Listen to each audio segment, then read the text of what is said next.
on propose en fait d'aborder 3 points dans ce webinaire. Le premier est de refaire un zoom sur les chiffres clés du réchauffement climatique et tout de suite de basculer sur finalement quels sont les risques et opportunités dans le secteur de l'industrie par rapport à ce sujet-là.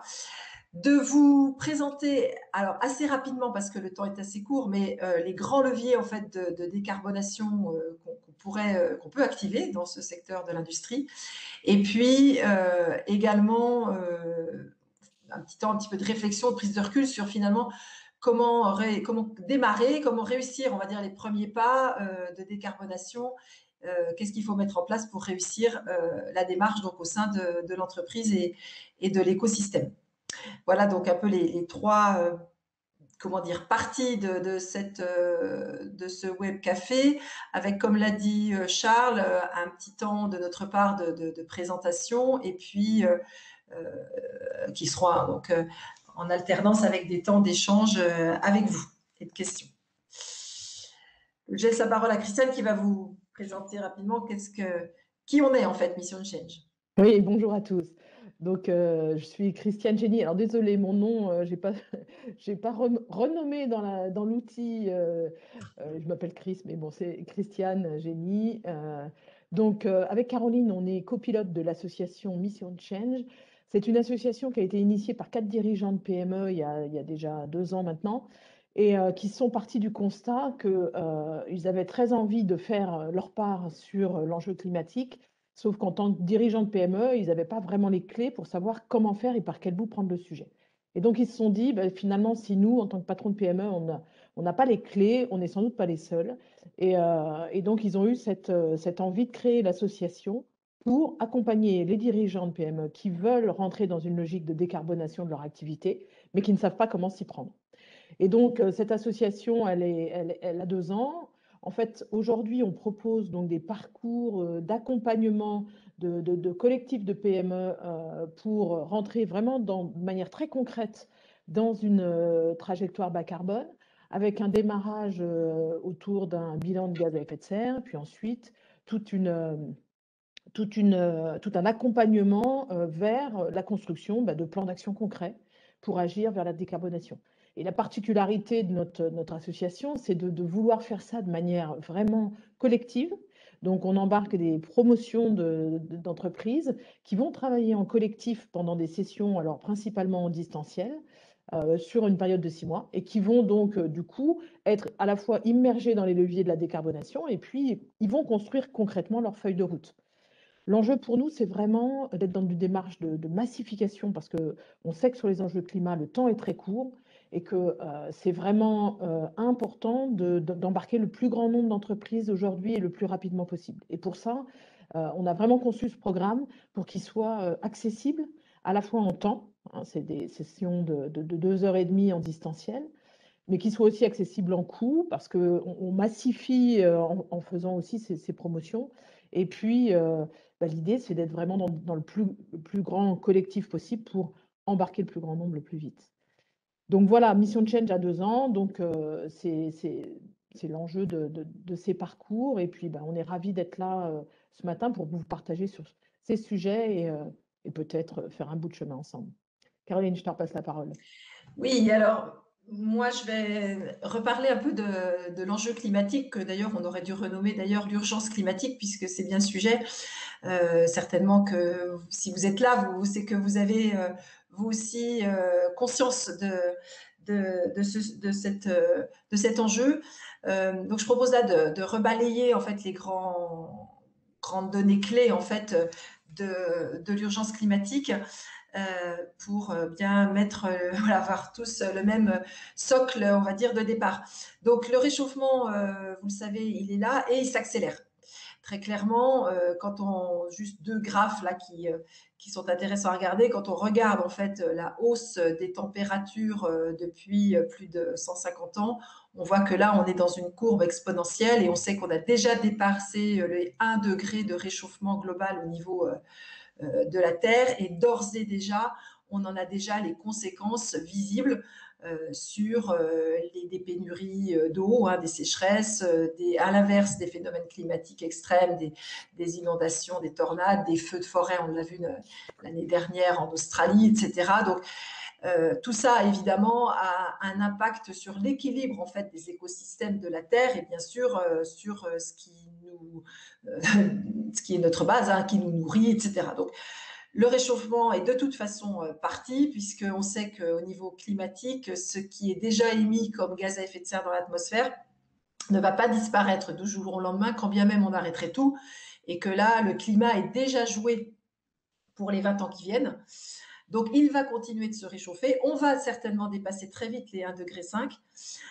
Et maintenant, tout l'enjeu est de faire en sorte qu'on stabilise en fait cet emballement et de façon à ce que pour la deuxième partie du XXIe siècle, on n'arrive pas dans un effet d'emballement qu'on ne pourra plus du tout stopper et avec toutes les conséquences humaines que cela pourra avoir.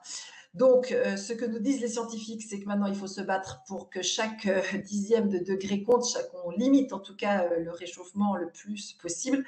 Et on avait mis cette carte aussi de Météo France. Hein, c'est une simulation qui a été faite l'année dernière et qui montre qu'on pourrait très vite atteindre des températures caniculaires à 50 degrés en France d'ici 25-30 ans. Voilà, donc c'est très concret. Pour aller dans le sens de ce que je disais jusqu'alors, en fait, en réalité, on peut encore agir. C'est pas complètement, on va dire, foutu, mais il faut faire très vite. Hein. On dit qu'on a moins de 10 ans maintenant pour tenter de limiter en fait l'emballement. Et ce graphique en fait nous montre différents scénarios du GIEC, différentes courbes d'évolution de hausse de température. Donc, si on regarde un petit peu ce que ça signifie, la courbe rouge, c'est la courbe de si on ne fait rien. Si on ne fait rien, si on continue de produire, de consommer, de se déplacer, d'utiliser un maximum d'énergie fossile, comme c'est le cas encore aujourd'hui, eh bien, on va aller vers cette courbe exponentielle qui pourrait nous amener à 5, 6, peut-être même 7 degrés d'ici la fin du siècle. Et c'est juste énorme. Juste pour se faire une idée, 5 degrés, c'est ce qui différencie la température actuelle de la Terre de la température de l'ère glaciaire, qui était, elle, 5 degrés plus faible. Et à cette époque, pour se mettre un petit peu les idées au clair par rapport à ça, la calotte glaciaire, en fait, arrivait jusqu'au nord de la France. Et la mer était 120 mètres plus bas. Donc, si on imagine que 5 degrés de plus transforme à ce point la géographie, les paysages, c'est plus de la moitié de l'humanité qui ne pourra plus vivre là où elle est, clairement. Et bien sûr, le reste de l'humanité sera évidemment tout autant impacté. Donc, c'est extrêmement grave, hein, on ne va pas se le cacher. Et donc, tout l'enjeu aujourd'hui, là, à partir de 2030, parce qu'on voit que c'est là où les courbes se séparent, et c'est avant 2030 qu'il faut tenter effectivement de tout faire pour rester sur la courbe bleue la plus foncée, c'est-à-dire en dessous en fait du seuil de des degrés, sachant qu'au-delà c'est un emballement et qu'on ne sait pas exactement toutes les conséquences que ça pourrait avoir, mais on sait qu'elles sont très graves. Voilà, donc le message à retenir, c'est qu'on est de toute façon dans un réchauffement climatique qui est déjà là, qui va continuer, et que maintenant il faut évidemment tous les acteurs, quels qu'ils soient, tout faire pour faire en sorte qu'ils se stabilisent en dessous des 2 degrés, et ça dans les 8-10 ans qui arrivent. Donc, pourquoi les 2 degrés? C'est effectivement le seuil à partir en dessous duquel il faut rester pour pouvoir continuer, on va dire, d'avoir une vie sur Terre, on va dire, à peu près stable. Et pour ça, c'est l'objectif qui a été fixé dans l'accord de Paris, la COP21 que vous connaissez, et qui dit qu'en fait, à l'horizon 2050, il faudrait, donc d'ici 30 ans, pouvoir arriver à la neutralité carbone. Ça veut dire que nous n'émettions pas plus de gaz à effet de serre que ce que la Terre est capable d'absorber via ses forêts, ses océans, etc. Voilà un peu on va dire le cap, l'objectif, et ça se traduit notamment là dans le graphique qui est présenté par une stratégie européenne, et là c'est celle qui est la stratégie nationale française, donc bas carbone, et qui montre en fait la pente qu'il faut suivre. Et si vous regardez bien les petits pointillés, c'est en réalité celle dans laquelle nous sommes aujourd'hui. C'est-à-dire qu'on n'est pas du tout encore bien orienté sur la trajectoire vers la neutralité. De façon, notre manière de dire les choses, c'est de le traduire en empreinte carbone. Et aujourd'hui, on sait que l'empreinte carbone moyenne d'un Français, c'est à peu près 11 tonnes, équivalent CO2. Et pour aller vers cette neutralité carbone, il faut diviser à peu près par 6, en fait, notre empreinte moyenne. Donc passer à l'équivalent de 2 tonnes. Donc on mesure quand même l'ampleur de l'effort qu'il faut faire. Et il y a donc un premier jalon qui a été fixé d'ici 2030, c'est au niveau européen, c'est de baisser donc de 55% nos émissions de gaz à effet de serre. Et pour dire les choses, l'objectif, il y a encore quelques mois, était de 40% d'ici 2030. Mais comme on n'est pas bien orienté, la Commission européenne a rehaussé l'objectif pour, là aussi, être un peu plus ambitieux, parce qu'on n'est toujours pas dans la bonne trajectoire. Donc évidemment, plus on attend, plus l'effort à faire, évidemment, sera conséquent. Et on peut dire aussi, plus le risque est grand qu'on n'atteigne pas d'objectif. Voilà. Donc, il y a évidemment urgence à se mobiliser, et on va voir tout à l'heure comment cet objectif de 55% de baisse se traduit notamment dans les réglementations européennes, en direction notamment des acteurs économiques, et donc en particulier les acteurs industriels.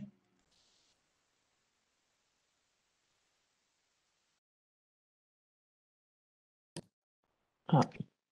Ah, on a perdu. J'ai l'impression que Caroline, on t'a perdu en réseau. Alors, c'est toi qui partages, du coup. Je ne sais pas si tu nous entends. Est-ce que tu peux Donc là, passer à la slide suivante? on voit sa slide en tout cas. Ouais. Ah, sur l'empreinte carbone tient on t'avait perdu, Caroline, donc on t'a pas entendu du tout. Vous m'avez. Et là, est-ce que vous me entendez? Là, ça va. Voilà. Donc je disais que pour beaucoup, dans l'imaginaire collectif, une grosse part de l'effort tient aux efforts individuels, aux gestes que nous pouvons faire individuellement sur nos manières de réduire notre empreinte carbone par nos choix alimentaires, par nos déplacements, l'isolation de nos maisons, etc. C'est important, évidemment, mais, entre guillemets, ça ne représente qu'un quart de l'effort à faire. Les 3/4 de l'effort à faire sur cette empreinte, sur la diminution de cette empreinte carbone, sont dans les mains à la fois des acteurs publics et du monde économique. Donc, puisque là, on est réunis plutôt entre acteurs économiques, il est clair que les entreprises en général, ont une grosse part de responsabilité dans la réussite de la diminution de l'impact carbone.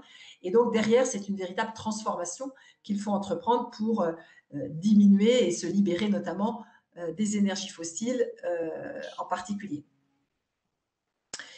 Tout ça pour dire, je vais passer très vite, mais qu'en réalité, l'énergie est le gros, on va dire, nœud, on va dire, du sujet, puisqu'on est encore au niveau mondial très dépendant des énergies fossiles, notamment la partie transport. 80% en moyenne de notre usage de l'énergie est encore d'origine fossile, et on sait à quel point l'économie est extrêmement corrélée, on va dire, à l'énergie disponible. Donc, pour résumer ça très très vite, il y a urgence, ça vous l'avez compris, à agir, et notamment dans les 10 ans à venir, pour passer en fait d'un modèle à un autre, passer d'un modèle aujourd'hui qu'on qualifie de linéaire, c'est-à-dire on extrait, on transforme, on consomme et on jette, et qui, de surcroît, repose principalement sur l'énergie fossile et sa consommation toujours plus grande, et aussi de ressources naturelles, à un modèle économique qui, lui, sera circulaire, où finalement on va fonctionner en boucle fermée, on va réutiliser les ressources dont on a, qui sont déjà en circulation, mais aussi en énergie et économe, en utilisation des ressources naturelles, voire, dans l'idéal, pour... Ouais, Caroline, on ne t'entend pas très bien.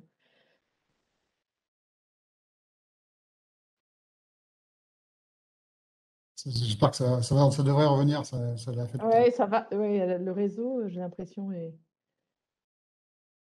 Il chauffe. Pour faire notre part d'accompagnement. ouais. On te perd régulièrement, Caroline. Je ne sais pas, peut-être coupe ta caméra ou Ok. ça a à nouveau coupé. Ouais, peut-être gagner un peu Ouais. en réseau.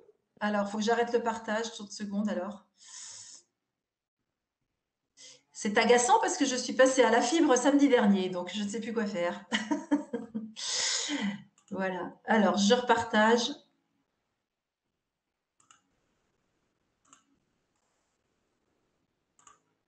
Est-ce que c'est bon? Oui, c'est bon. Voilà.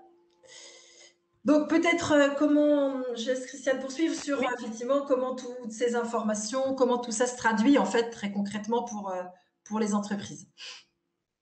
Donc, effectivement, ce constat donc, qui est vraiment important pour l'entreprise nous amène à poser la question, ben, qu'est-ce que devient l'entreprise dans un monde bas carbone? Et de se questionner sur en quoi et jusqu'où mon activité, elle va être dépendante de ces énergies carbonées ou pas. Sachant que la question se pose bien sûr pour soi-même en tant qu'entreprise, dans sa propre activité, mais elle se pose aussi plus globalement par rapport aux fournisseurs et aux clients. Et c'est-à-dire que si vous êtes dans une activité très fortement dépendante d'un fournisseur dont l'activité lui-même est très dépendante des énergies fossiles et des énergies carbonées, vous allez forcément être dans une logique de vulnérabilité. Donc, la vulnérabilité, si tu veux bien passer à la slide suivante, par rapport à ces enjeux climatiques, donc, il y a à la fois des risques, mais aussi des opportunités. Alors, les risques, Caroline en a parlé, on a déjà aujourd'hui des manifestations de dérèglement climatique de type catastrophe naturelle qui émergent et qui peuvent venir remettre en question certains flux aujourd'hui de matériel, de matériaux. On le voit aujourd'hui, par exemple, on a des ruptures d'approvisionnement sur des composants électroniques qui sont fabriqués à Taïwan parce qu'il y a eu énormément de sécheresse, en fait, et qui font que les usines sont en incapacité de tourner, manquant d'eau, et donc ça crée de réelles ruptures de fabrication pour les usines en France qui sont dépendantes de ces équipements. On a aujourd'hui la crise sanitaire qui peut être en lien avec ces éléments de réchauffement climatique et d'activité humaine. On sait que les approvisionnements de matières premières peuvent être questionnés par rapport à ces changements-là. Mais la transition, elle vient aussi possiblement des risques réglementaires. On le voit bien, aujourd'hui, la réglementation se durcit et devient de plus en plus stricte sur ces sujets-là. On le verra un petit peu plus loin. Et donc, si aujourd'hui, vous n'anticipez pas l'évolution de la réglementation, vous pouvez vous retrouver face à des contraintes qui s'imposent à vous du jour au lendemain sous le registre réglementaire qui font que vous pouvez vous retrouver en difficulté par rapport à votre business. Néanmoins, nous, le message qu'on souhaite porter, c'est de dire que le changement climatique, c'est aussi une opportunité qui peut être d'abord de se questionner sur l'impact financier. Alors, c'est une option qui est loin d'être négligeable. C'est que quand on commence à se re-questionner sur ses consommations pour réduire et faire des économies, par exemple, d'énergie, c'est bien évidemment impactant pour le CO2 et la planète, mais c'est aussi impactant pour les finances. Donc, ça peut être vraiment un double gain de se re-questionner sur ses consommations, la manière dont l'activité est menée pour rentrer dans une logique de sobriété qui aura la vertu de vous faire des économies. Mais je dirais peut-être que le levier le plus important, c'est de se re-questionner sur ces business, voire ces business models, parce que la contrainte dans laquelle vous pouvez être amené demain avec les contraintes de matières premières et autres peuvent être une opportunité aujourd'hui pour se re-questionner et se réinventer éventuellement sur des services ou des produits innovants et prendre les devants sur un marché en anticipant d'une part la montée en puissance des attentes aujourd'hui des clients et des fournisseurs sur ces sujets-là, et de pouvoir apporter de l'innovation à forte valeur ajoutée en anticipation sur le marché, ne pas attendre que finalement la réglementation vous impose des choses, mais de vous questionner sur votre vulnérabilité et la revisitation de la manière de concevoir et de développer des produits pour rentrer dans des logiques qu'évoquait Caroline, d'économie plus circulaire, de meilleure prise en compte de la réparabilité des éléments qu'on va regarder juste après, mais pour permettre finalement une innovation à forte valeur ajoutée sur le marché.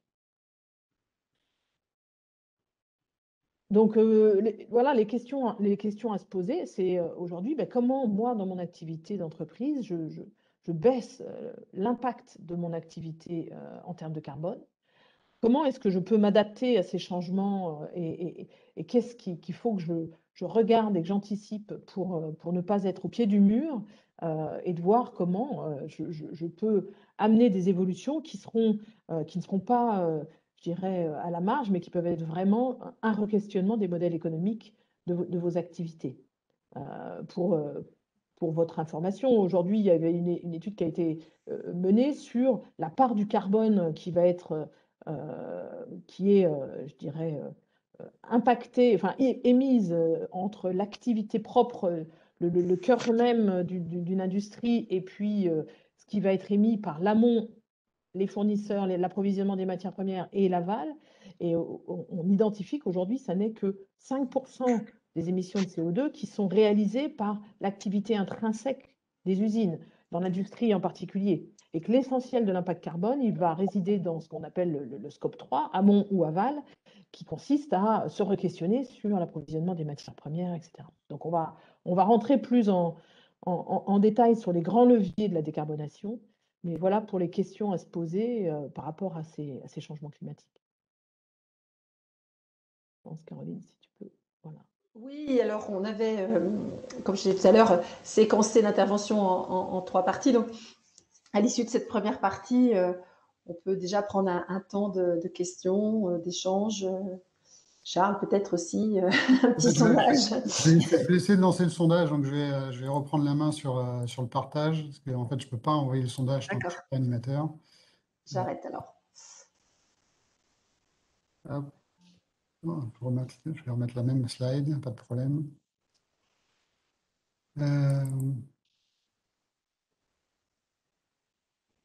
Du coup, je ne vois pas mon sondage. Donc, le sondage ici. Voilà, je vous envoie un petit sondage juste pour savoir déjà qui vous êtes en tant que participant.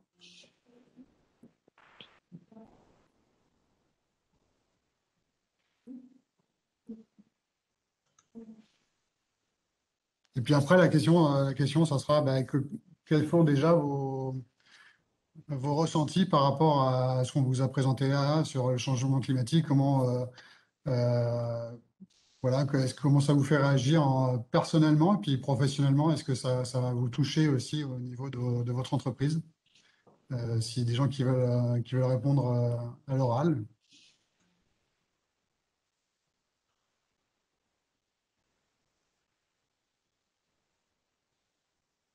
Parce qu'après, on va voir après, quels sont les leviers justement pour la décarbonation. Mais déjà, il faut savoir est-ce que vous pensez que vous êtes déjà aussi dépendant aux énergies fossiles? Est-ce que vous pensez qu'il y a un impact sur votre activité? Et donc là, je vois qu'il y a quelques sociétés de services, il y a un industriel qui a répondu, il y a 3 autres. Voilà. Même au niveau des sociétés de services, comment vous pensez être impacté par la baisse des énergies fossiles ou la fin d'utilisation des énergies fossiles, puisqu'aujourd'hui, ça sera plutôt dans les sociétés de services. Je pense que Caroline, vous pouvez en parler peut-être sur les sociétés de services. Où est-ce qu'est le poids de l'impact? Le poids de l'impact, c'est beaucoup dans les déplacements du personnel, les déplacements vers les clients. Principalement, voilà, c'est un gros poste en général dans les sociétés de services. Le numérique aussi est un gros poste aussi et qui est de plus en plus croissant. On sait aujourd'hui que l'impact du numérique en termes d'impact carbone devient supérieur à celui du transport aérien. Mais aussi, l'autre sujet effectivement à se questionner quand on est société de service, c'est effectivement la nature effectivement de nos clients. Si on a des clients qui eux-mêmes sont des entreprises qui ont un fort impact CO2, qui sont fortement dépendants des énergies fossiles, il y aura forcément des incidences sur votre activité, par exemple. Et justement, excusez-moi, donc du coup, Alexia Boudet, moi je travaille pour la société Orinox. Donc merci pour votre café, c'est très intéressant ce que vous partagez.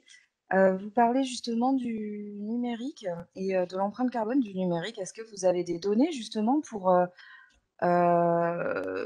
déterminer si par exemple le stockage cloud a une empreinte carbone supérieure au stockage en local, ou enfin voilà ce genre de choses en fait, parce que on a un mal fou à trouver des données qui font consensus scientifique là-dessus. Et donc moi je travaille justement dans le numérique et on essaye en fait là de réduire notre empreinte carbone, mais on ne sait pas quelles sont les bonnes pratiques et justement s'il vaut mieux passer par exemple sur du cloud ou rester sur du stockage local, sachant que tout le monde va vers le cloud. Pour le cloud, est-ce qu'il vaut mieux passer par un gros fournisseur de cloud type Amazon, Google, ou est-ce qu'il vaut mieux s'orienter vers un fournisseur français, OVH par exemple, mais qui a moins les moyens d'investir vers de l'énergie verte? Donc voilà, est-ce que vous avez un petit peu des données là-dessus ou vous nous donnez des pistes sur vers où on peut aller pour se renseigner? Alors, je pense qu'on a principalement des données macro. Vous avez peut-être vu, effectivement, il y a eu un rapport du Shift Project, ça vous dit quelque chose? Le Shift Project, oui, mais Oui, j'ai pas lu le rapport. voilà, donc déjà, peut-être vous inviter à le télécharger parce qu'il est disponible à tous. Donc, sur justement l'empreinte du numérique, et il y a dedans un certain nombre de recommandations. Donc, peut-être que ça peut être Ok. une première base pour affiner, on va dire, vos réflexions. Quant à ce que vous évoquez, c'est-à-dire est-ce qu'il vaut mieux effectivement du cloud ou qu'est-ce que le cloud versus effectivement un hébergeur national, local, etc. J'allais dire ça, on ne peut pas avoir une réponse dans l'absolu, ça dépend aussi déjà du volume de vos données. Et là, on va dire, il faudrait s'en remettre, on va dire, à une analyse plutôt de type cycle de vie, si je puis dire, pour comparer, on va dire, pour vous, un modèle versus un autre. Mais déjà, regardez ce rapport, il y a de plus en plus de documentation. C'est vrai que c'est un sujet qui est en cours en fait, de documentation parce que les études ont montré effectivement qu'on allait probablement doubler en fait, l'impact du numérique dans les 10 ans à venir, enfin l'impact CO2 du numérique. Donc c'est un vrai sujet d'étude et pour lequel… Il existe aussi l'INR, je ne sais pas si vous connaissez, l'Institut du Non. numérique responsable. Oui, c'est vrai. Donc, Il est à La Rochelle. je vous invite à aller regarder. Effectivement, il y a quand même beaucoup de publications de gens qui travaillent aujourd'hui là-dessus, sur le Green IT.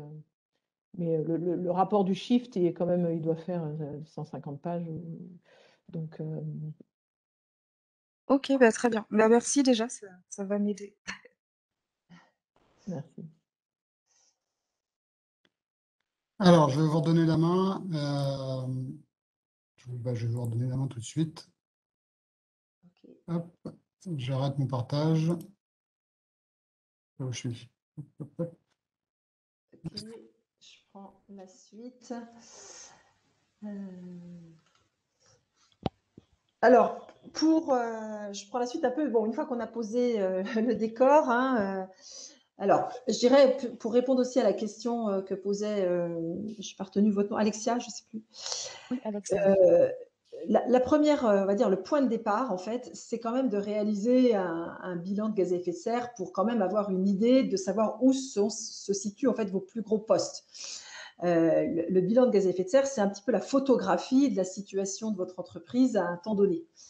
c'est pas en soi comment dire, c'est pas le but, c'est pas une finalité en soi, mais c'est le point de départ pour savoir un peu où vous en êtes, vous personnellement, où sont vos plus gros postes, pour savoir comparativement à d'autres entreprises du même type de secteur d'activité, par exemple si vous êtes plutôt dans la moyenne ou plutôt bas, enfin voilà.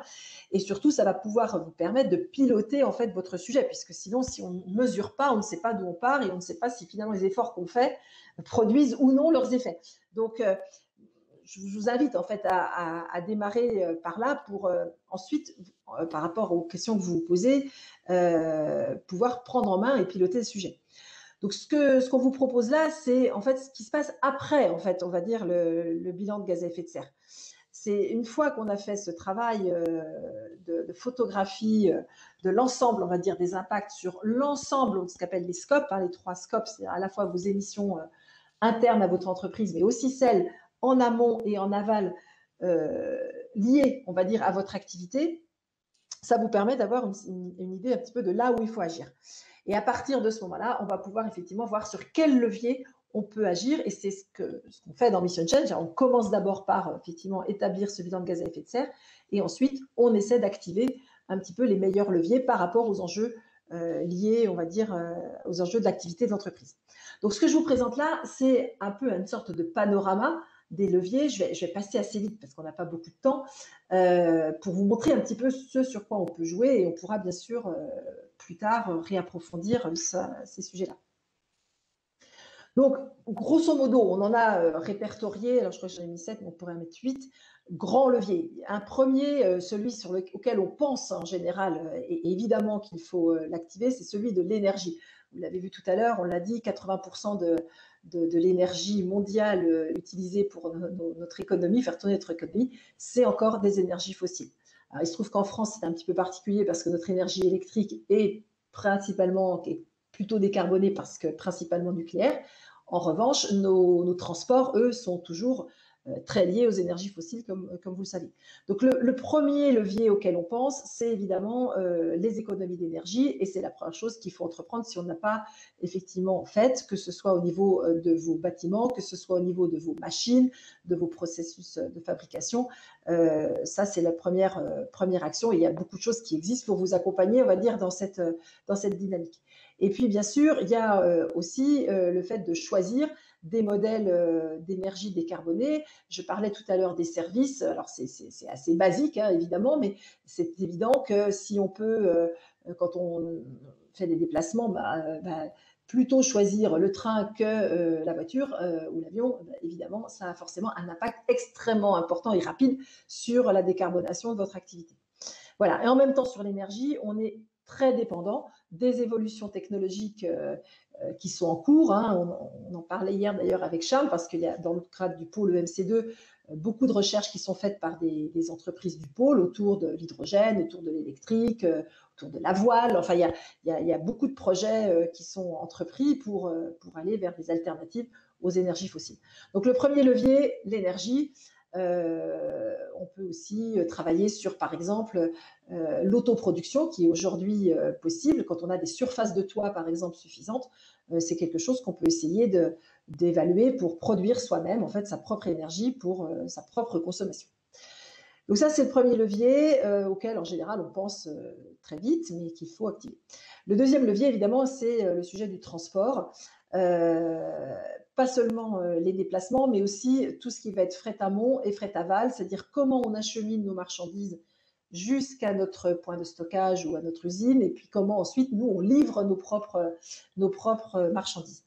Donc, c'est vrai que là, alors j'avais mis quelques petits slides là-dessus, on peut tout à fait réfléchir en attendant que les nouvelles énergies arrivent et soient largement diffusées, même si certaines commencent à exister, utiliser des choses assez intéressantes. Notamment, je parlais du train, je parle des barges fluviales. Et là, le petit exemple que j'ai mis dessous, c'est un train, enfin c'est Decathlon en fait, qui utilise ce type de train pour faire venir ces marchandises de Chine depuis, et qui du coup, en plus, par le fait même, réduit son temps de livraison, parce que je crois que par bateau, c'était plus de 40 jours, et par ce train-là, c'est moitié moins. Donc, il y a déjà des choses qui existent et qu'on peut déjà activer au niveau des transports. Autre gros levier, c'est la question des achats. Évidemment, quand vous achetez des produits, quand vous sourcez dans un pays, qui a un mix énergétique fortement carboné, comme c'est le cas par exemple pour la Chine, comme c'est le cas pour des pays de l'Est par exemple, plus ces pays-là fonctionnent avec des énergies au charbon ou voilà, au pétrole, plus finalement vous faites tourner la machine économique qui augmente globalement l'impact carbone aussi de votre activité par nature.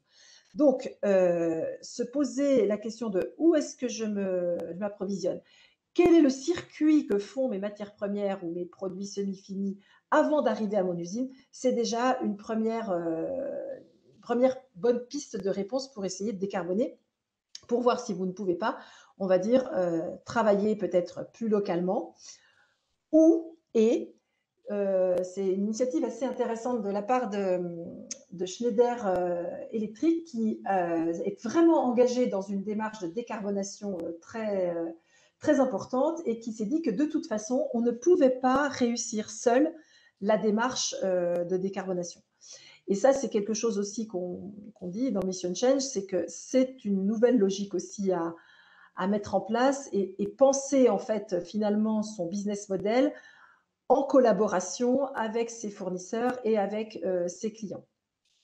Par exemple, là, dans le cadre de Schneider Electric, dans le cadre de leur plan bas carbone, ils ont décidé de travailler avec plus de 1000 fournisseurs stratégiques pour eux, avec eux, travailler ensemble l'innovation, pour trouver ensemble les solutions d'offres moins carbonées, donc parce qu'ils n'ont pas seuls, encore une fois, la solution. Donc, c'est de la co-innovation, c'est de la prise de risque partagée. Ils travaillent aussi en open data pour partager leurs données, pour calculer en fait l'impact de leurs efforts partagés. Donc voilà un exemple de ce qu'on peut faire en termes d'achat. Il y aurait beaucoup d'autres choses à dire, mais voilà un exemple. Autre levier de décarbonation, ce qu'on appelle les 3 R, la réparation, le réemploi, le recyclage. Ça, c'est évidemment un point extrêmement important et qui peut se faire aussi bien dans des industries grand public que dans des industries B2B. On a eu par exemple dans le cadre de Mission Change une entreprise qui fait par exemple des grosses roues pour des gros engins de chantier. Eh bien, ils mettent en place la réparation, c'est-à-dire la récupération en fait des roues, on va dire usagées ou un peu abîmées tout au moins, pour les remettre en état et les revendre sur un marché de la seconde main. Voilà.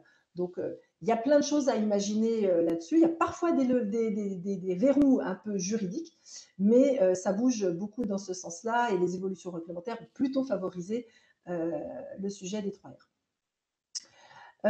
Autre levier de décarbonation, l'éco-conception, c'est-à-dire concevoir son produit dès le départ en imaginant l'impact carbone et l'impact environnemental au sens large qu'il va avoir tant au niveau de sa phase de fabrication que de sa phase d'usage, puis ensuite la fin de vie. Et donc là, pour ça, il y a un outil qui s'appelle l'ACV, l'analyse de cycle de vie. On a la chance d'avoir sur le territoire nantais, je la cite, une entreprise qui est spécialisée pour ça s'appelle EVA, et qui peut aussi bien sur des produits que sur du service vous aider par exemple à calculer finalement l'éco-conception, parce que parfois c'est pas toujours aussi intuitif que ça pourrait paraître. Et notamment, je pense à vous qui avez posé la question, par exemple, du cloud versus voilà, une situation plus proche. Parfois, parfois c'est complexe de trouver, on va dire, les bons leviers, mais il faut l'envisager de toute façon, quels que soient, même j'allais dire, les autres sujets dont je parlais tout à l'heure sur la réparation et le réemploi. On ne peut pas non plus mettre en place ce type de démarche sans avoir de toute façon, dès le départ, pensé la conception du produit.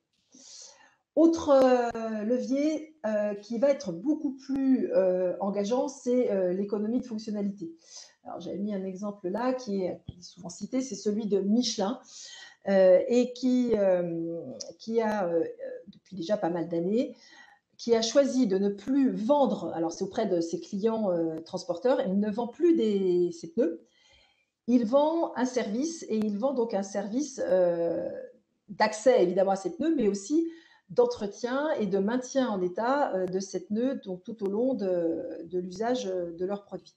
Et donc, il vend une solution clé en main qui fait que le transporteur aura à tout moment un pneu de bonne qualité, parfaitement entretenu, qui durera donc plus longtemps et qui permettra d'ailleurs au passage aux transporteurs de faire des économies aussi de carburant, parce qu'on sait qu'un pneu en bon état permet de moins consommer.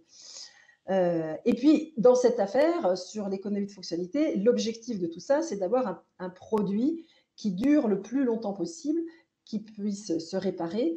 Et finalement, le business model, il est construit sur la vente du service et non pas sur la vente du produit et son renouvellement permanent. Voilà.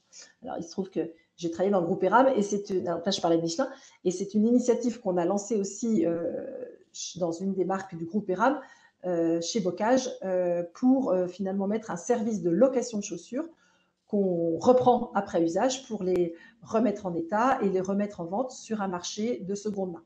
Donc, vous voyez, ça peut tout autant se déployer dans des marchés B2B comme dans des marchés B2C.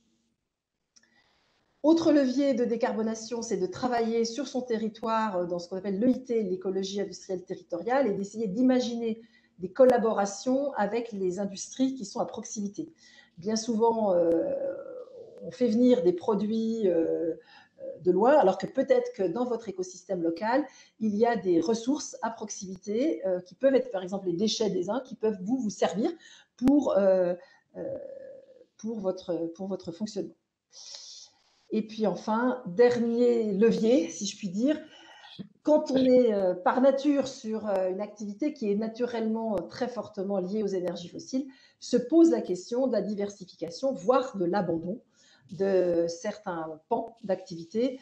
Et je mettais là quelques exemples. On voit Total qui investit très fortement dans les énergies renouvelables.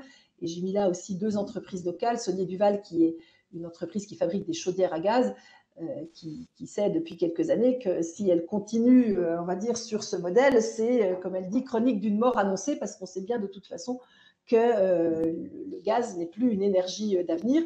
Et donc, aujourd'hui, ils se sont diversifiés vers notamment les pompes à chaleur, par exemple.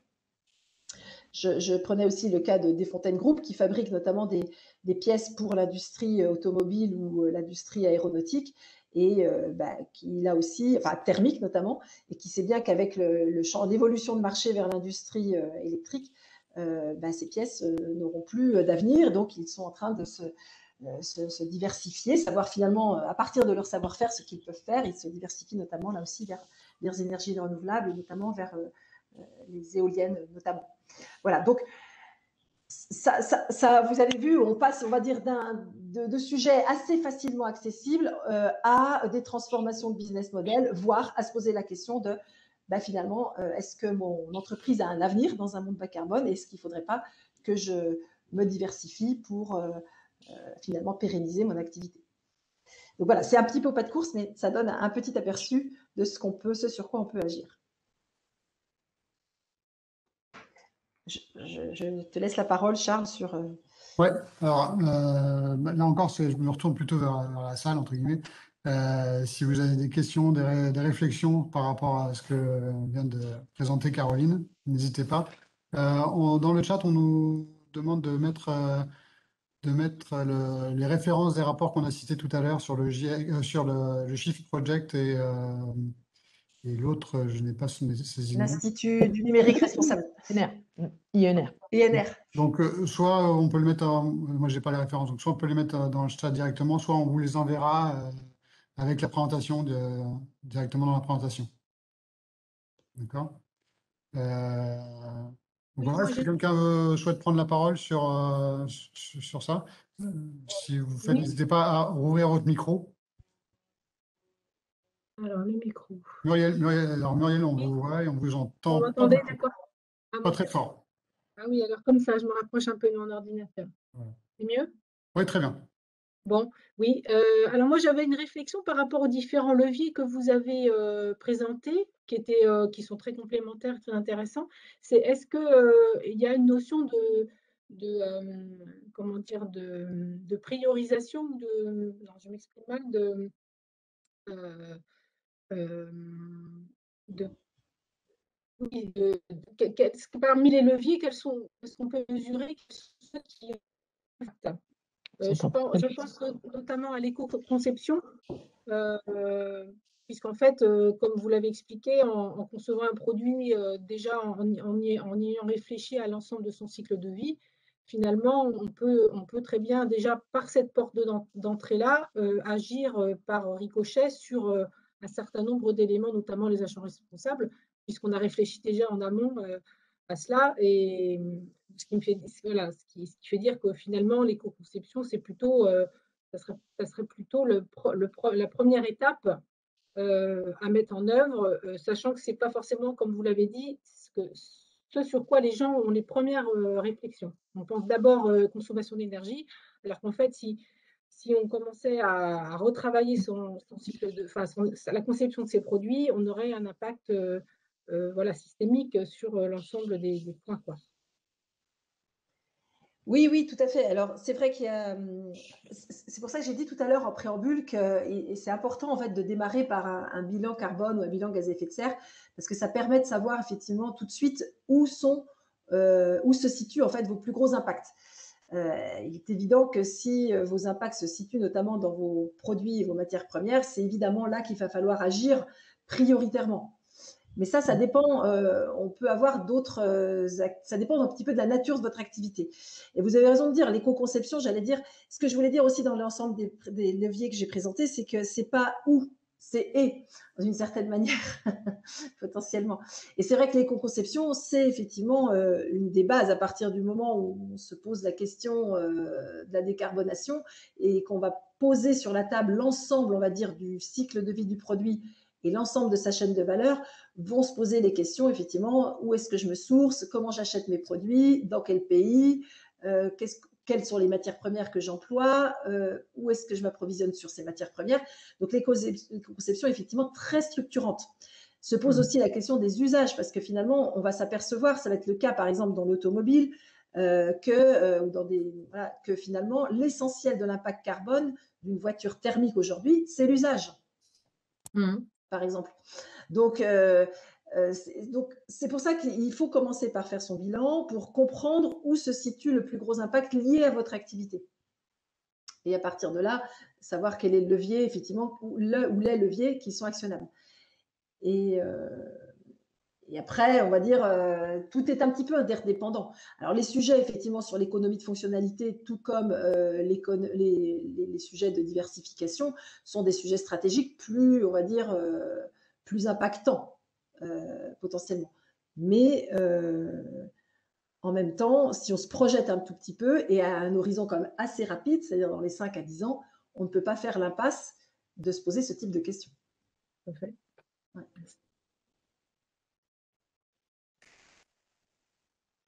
On ne t'entend pas, Christiane. Oui, je disais, et de raisonner en termes d'impact de son activité dans une logique circulaire, là où aujourd'hui on est dans une logique plutôt linéaire, et donc de re-questionner et la conception, mais aussi la manière de recycler, de réparer, enfin, donc dans une boucle plutôt globale d'économie circulaire. Moi, je reviendrai Oui. sur le bilan de gaz à effet de serre. On voit qu'il y a les gens apparemment ne savent pas si ça a déjà été fait ou pensent que ça n'a pas été fait. On peut peut-être préciser rapidement ce que la réglementation aujourd'hui, elle impose un bilan de gaz à effet de serre pour qui et quelles conditions, comme ça. Ben, la réglementation est assez faible encore. Pour l'instant, les entreprises obligées sont les entreprises de plus de 500 salariés. Donc finalement, ça ne concerne pas beaucoup les PME. Elles ont une obligation sur ce qu'on appelle les scopes 1 et 2, c'est-à-dire les énergies consommées à l'intérieur, on va dire, de l'entreprise, du périmètre de l'entreprise, et les énergies, on va dire importées. Mais elle n'est pas d'obligation sur ce qu'on appelle le scope 3, c'est-à-dire tout ce qui se passe en amont de l'activité d'entreprise ou tout ce qui se passe en aval. L'obligation réglementaire incite à, mais n'oblige pas. Or, on sait que pour, Christiane l'a dit tout à l'heure, pour les activités industrielles, 80 à 90% de l'impact carbone, il est dans ces phases amont ou aval. Voilà. Donc, cela dit, on ne l'a pas dit tout à l'heure, mais la réglementation va évoluer sensiblement puisque dans le cadre des directives européennes, à partir de 2023, le seuil va être abaissé à 250 salariés. Donc, ça va concerner quand même beaucoup plus d'entreprises. Et surtout, les entreprises devront indiquer quelle est leur stratégie de résilience, quelle est leur stratégie bas carbone. Et donc, cette information qui devra être produite devra être certifiée au même titre que l'information financière. C'est-à-dire au même titre qu'un commissaire aux comptes certifie vos comptes, ces informations sur comment mon entreprise mesure son impact carbone et qu'est-ce qu'elle met en place pour diminuer son impact carbone, c'est une information qui devra être certifiée. Donc, ça va renforcer, on va dire, la dynamique vers, et c'est le but, vers le bas carbone. Alors, on peut se dire, 250 salariés, moi qui suis une entreprise de 100, je ne suis pas concernée. Si, en fait, parce que finalement, dans une chaîne économique, tout est interdépendant. Donc, si vous êtes vous-même fournisseur d'une entreprise qui fait plus de 250 salariés, votre client va venir vous voir et dire qu'est-ce que vous faites, vous, au niveau de vos produits, comment vous faites pour faire en sorte que vos produits aient un impact carbone faible. Parce que si moi, j'achète des produits chez vous qui ont un impact carbone fort, moi-même, j'ai forcément un impact carboné élevé.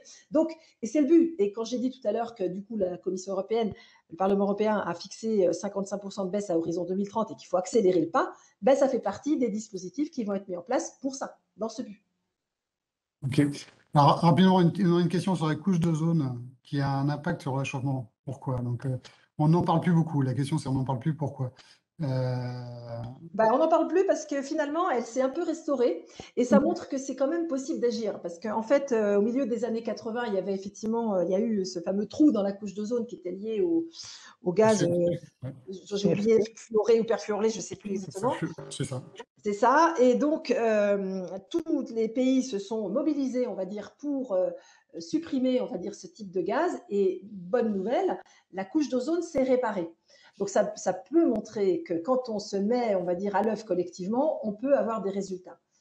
Alors, voilà, simplement, il faut se dire quand même, comme j'ai dit tout à l'heure, qu'il y a une inertie, on va dire, au climat et que le climat des 20 prochaines années, il est déjà là, il est déjà joué en fait. C'est-à-dire puisque du coup, les gaz à effet de serre, ça met 10, 20, 100 ans à disparaître. Donc ce qu'on a déjà émis, c'est stocké pendant un certain temps. Ça va donc réchauffer le climat de toute façon.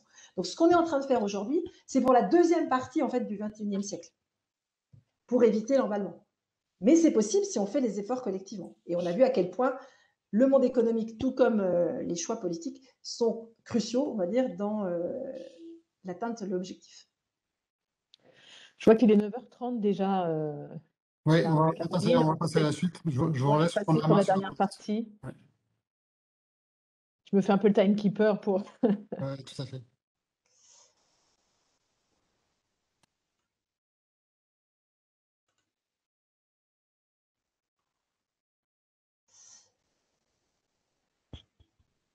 Tu prends la suite, Christiane? Oui, donc on voulait terminer sur quelques points clés pour engager et donc réussir cette démarche des premiers pas dans la décarbonation. Donc, nous, à la lumière des entreprises qu'on accompagne et puis de notre expérience, on a listé des points clés, il y en a sans doute d'autres, mais donc le premier, tu peux les afficher peut-être. Le premier, c'est effectivement, si le dirigeant n'est pas engagé dans la démarche, il ne va rien se passer. Enfin, c'est un peu caricatural, mais vous avez forcément besoin, je dirais, le dirigeant, voire et les actionnaires, pour pouvoir vous engager dans ces sujets-là. On l'a dit, la première chose, c'est d'être formé et informé sur les enjeux et qu'est-ce que c'est que le carbone et que ce constat-là soit partagé. Donc, d'avoir des étapes de sensibilisation de l'ensemble des équipes, c'est vraiment important pour parler le même langage et savoir vers où on va. Ensuite, on l'a dit, ces sujets sont, quand on veut s'attaquer aux gros leviers de décarbonation et là où sont vraiment les impacts les plus importants, on va être sur du questionnement de l'amont ou de l'aval et ça vient questionner l'entreprise sur son cœur de business, sur ses business models, à un niveau vraiment stratégique. Le point de départ, qui n'est pas du tout une finalité, c'est de réaliser un bilan carbone parce qu'on ne peut pas agir si on ne mesure pas, hein, mais c'est vraiment qu'un point de départ, ce n'est pas une fin en soi. Bien évidemment, on l'a dit, le scope 3, donc ces émissions liées à l'amont, les matières premières, et puis l'aval, voire la distribution et l'usage des produits, voire la fin de vie, sont absolument incontournables, même si, on le disait, la réglementation ne l'impose pas aujourd'hui, c'est vraiment essentiel. Hein. Ce que je disais tout à l'heure, le cœur de l'usine aujourd'hui ne représente que 5% des émissions des industries. Donc, le travail est ailleurs. Pour travailler ces sujets-là, nous, on l'a vu, c'est difficile de changer les habitudes. On est dans du business qu'on fait depuis très longtemps. Donc, pour pouvoir imaginer d'autres modèles, d'autres business models, on a besoin de s'inspirer. Et donc, on vous invite à prendre le temps de l'inspiration, d'aller voir ailleurs, d'aller rencontrer des expériences de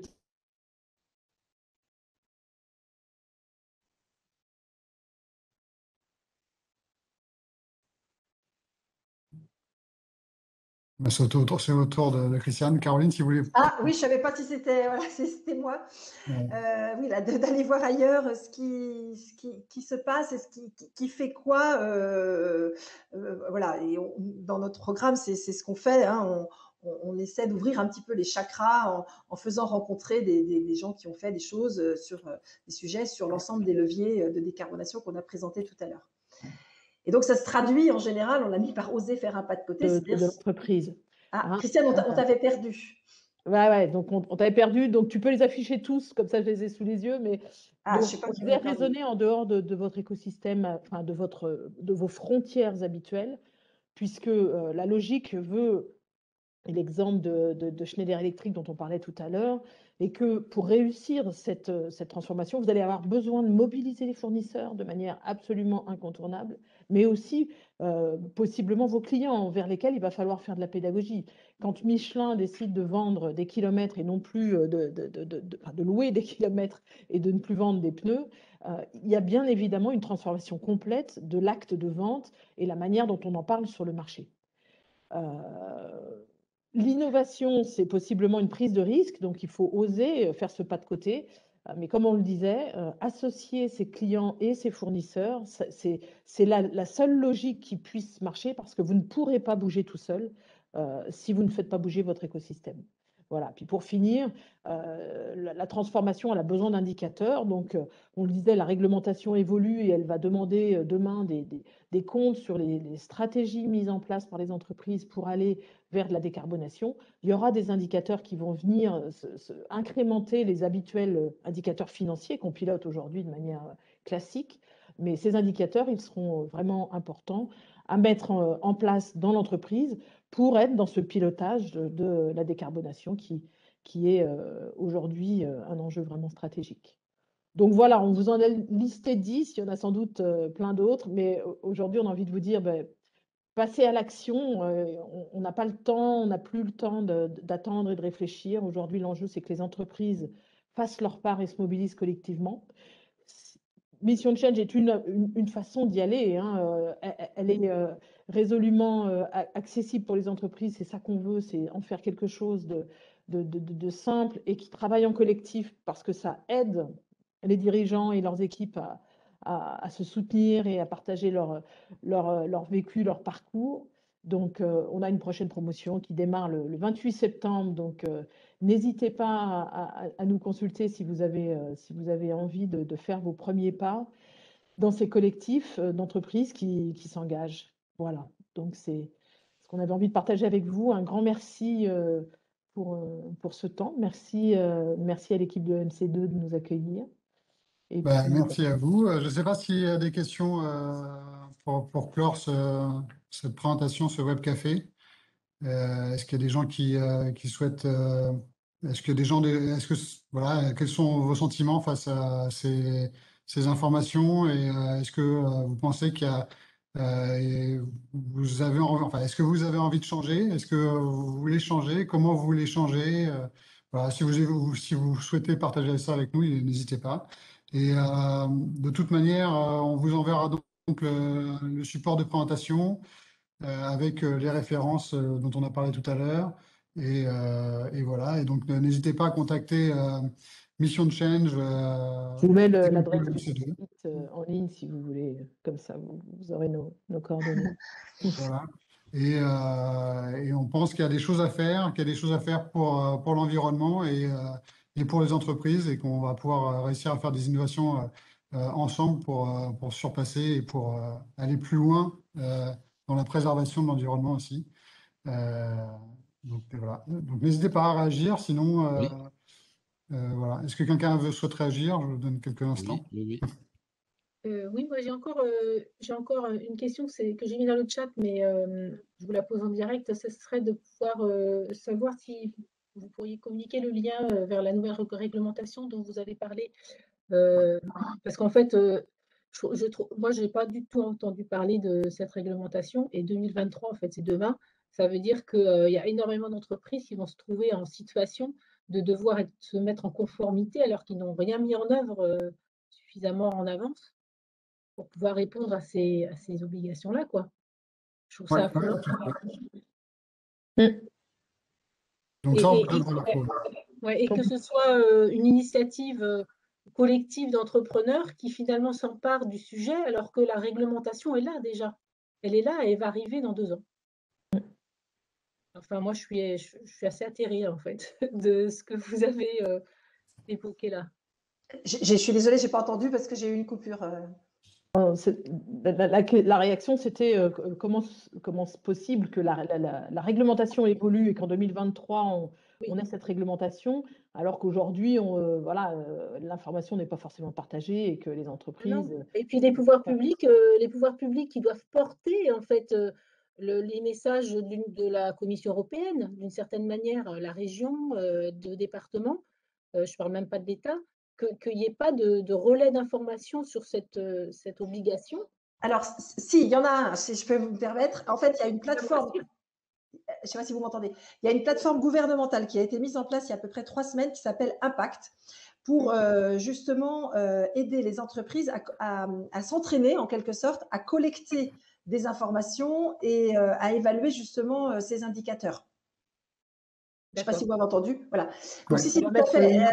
La France est plutôt. Enfin, d'abord, vous dire que c'était la France qui était, on va dire, pionnière, on va dire, sur ces sujets-là de reporting, d'une manière générale, qu'on appelait extra-financier ou RSE, comme on veut, et dont le sujet, entre autres, un des sujets est le climat. Et justement, la France a beaucoup œuvré pour que l'ensemble des pays de l'Union européenne s'alignent, on va dire, par rapport à cette réglementation. Pourquoi? Parce que les entreprises françaises disaient, nous, ça nous fait une distorsion de concurrence, puisque nous, on nous demande des obligations réglementaires auxquelles ne sont pas soumises les autres entreprises européennes. Donc ça va être résolu. Et donc, on attend 2022 pour, on va dire, entre guillemets, les décrets d'application. Mais en tout cas, c'est l'ensemble, on va dire, du continent européen et des entreprises du continent européen qui va être soumise à ça. Et pour répondre à votre question, il y a déjà un outil qui a été mis en place par le gouvernement pour s'entraîner sur ce sujet. D'accord. Voilà. Merci. On vous le mettra en lien. Vous l'avez mis, oui. Oui, j'ai mis l'impact.gouv.fr. Voilà, c'est ça. Et on va retrouver le lien vers le texte qui n'est pas encore voté, qui est en cours. C'est ça, CSRD. Voilà. C'est ça. Voilà. Très bien. Et puis, juste pour dire en fait, comme ça, par rapport à la philosophie, c'est tout l'enjeu entre ce qu'on appelle les soft laws et les hard laws. C'est-à-dire, jusqu'à présent, les positions, on va dire, des pouvoirs publics, ça a plutôt été d'être dans une position d'encouragement, d'incitation, d'encouragement pour que les entreprises prennent ce sujet, on va dire, à bras-le-corps, sans pénalité, ou avec peu de pénalité. Voilà. Mais ça va s'accélérer, je pense, vers, évidemment, vers ce qu'on appelle des hard laws, c'est-à-dire des lois effectivement plus dures. Et on le voit aussi, ne serait-ce qu'on voit à quel point aussi même les sujets, alors je ne vais pas ouvrir le débat là-dessus, mais s'invite aussi dans la sphère juridique. Hein. Vous voyez qu'il y a de plus en plus d'ONG qui portent plainte contre des entreprises, contre des ministres, contre l'État pour inaction climatique. Donc, les choses vont s'accélérer dans les années à venir. Très bien, je vous remercie. Peut-être une dernière question pour clore? Oui. Ah, oui, on t'écoute, Romain. Bonjour, donc merci beaucoup déjà pour la présentation.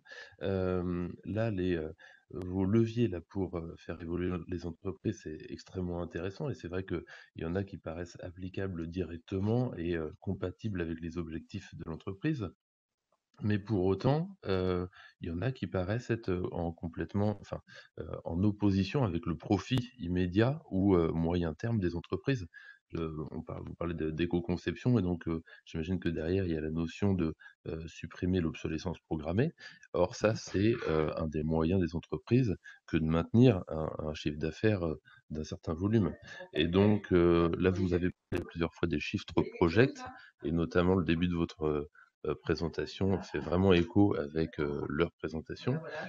D'après le Shift Project, il y a quand même une nécessité de décroissance pour effectuer une partie de la transition. Comment est-ce que ça, vous l'abordez par rapport à ces points qui sont en conflit avec les objectifs actuels des entreprises?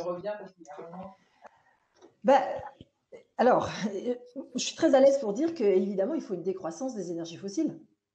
C'est une évidence. Après, les solutions, on va dire, technologiques ne sont pas toujours encore là. Voilà.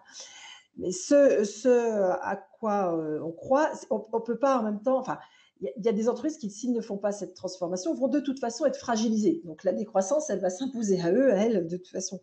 Et donc, l'idée, c'est plutôt de prendre le sujet et de regarder effectivement comment, par rapport à un savoir-faire, par rapport à des emplois aussi, hein, des gens qui ont aussi des savoir-faire, qu'est-ce que l'entreprise peut faire pour transformer, on va dire, un modèle qui était basé, admettons, sur l'obsolescence programmée, à un modèle basé sur un autre modèle économique, par exemple basé sur l'économie de service, qui peut aussi être un modèle de croissance, mais immatériel, c'est-à-dire découplé des ressources. L'exemple que j'ai donné tout à l'heure sur Bocage, que je connais bien puisque je l'ai initié, c'était ça, c'est-à-dire comment, dans la mode, qui est par nature un secteur où l'obsolescence est intrinsèque au secteur d'activité, qu'est-ce qu'on peut faire dans ce secteur-là pour finalement limiter l'impact et diminuer notre impact sur les ressources? Eh bien, une des solutions, je ne dis pas que c'est la panacée, mais en tout cas, c'est une expérimentation qui semble quand même porter ses fruits, c'est effectivement d'avoir un modèle où on réfléchit en comment on peut allonger la durée de vie du produit, mais tout en trouvant un modèle économique qui est basé sur de la vente de services, donc de la vente de non carbonés, peu utilisateurs de ressources, avec cette idée qu'on va, dès le départ, éco-concevoir le produit, puis le récupérer, le remettre en état, le remettre à nouveau en location pour que là où il avait une vie, il en ait 4. Donc, je peux en parler en connaissance de cause. À partir du moment, tout dirigeant d'entreprise est évidemment soucieux de la pérennité de son entreprise, mais après, reste à lui démontrer qu'on peut faire autrement. Qu'on peut faire mieux, et on peut ne pas être dans une logique… et c'est pour ça qu'on disait tout à l'heure, s'inspirer, faire des pas de côté, parce que ça suppose effectivement de re-questionner la manière dont on fait les choses, la manière dont notre entreprise ou les produits qu'on commercialise sont utiles à la société. Comment on peut faire autrement? Mais voilà ce que je pense. Donc, je pense qu'il ne faut pas avoir une vision binaire. On arrête tout, on décroît. Ce n'est pas la solution non plus. Donc, je pense qu'il y a des choses sur lesquelles, moi, je suis très à l'aise pour dire que ça ne pourra plus durer de la même façon et il faut décroître, notamment tout ce qui est lié directement aux énergies carbonées, et se poser la question des diversifications. Mais on peut réfléchir à comment faire de la croissance, comment, on va dire, faire de la prospérité, on va dire, sans consommer des ressources, surconsommer des ressources. C'est ça le sujet. Très bien, merci pour cette… Je ne sais pas si ça répond à vos… Ouais, j'espère, ça répond sans doute à Ronan. Merci. Voilà, très bien, merci. Merci pour ce mot de la fin, du coup. Je